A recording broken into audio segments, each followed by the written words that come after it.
হে guys, আমি Swarnank and welcome to the new episode of my channel. তো এখন আমি কথা বলবো হচ্ছে লঙ্কা প্রিমিয়ার লিগ সিজন 5 2024-এর 9 নম্বর ম্যাচ নিয়ে। যেটা হয়েছিল হচ্ছে কেএফএস আর জিএএম এর মধ্যে।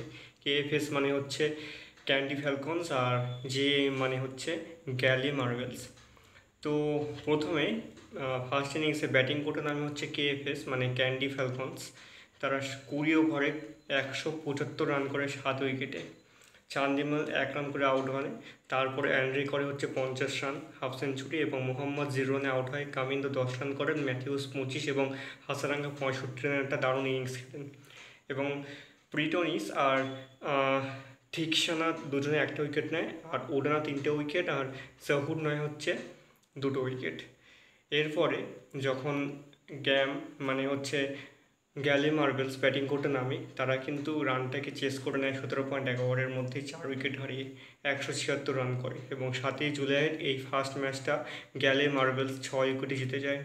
ডিকোয়েলা 12 রান করেন, হেলস 38 রান করেন, এবং সাইফ হার্ট করেন 49 বলে 82 রান। তিনি 11টা বাউন্ডারি এবং 2টো ওভার বাউন্ডারি মারেন। শরীফুল 2টো উইকেট নেয়, আর ওয়ানিন্দু আর লাকসান একটা উইকেট নেয়। তো ম্যাচটা তো বেশ ভালো ছিল। তোমরা যারা যারা ম্যাচটা দেখেছো তোমাদের কেমন লেগেছে কমেন্ট করে জানিও।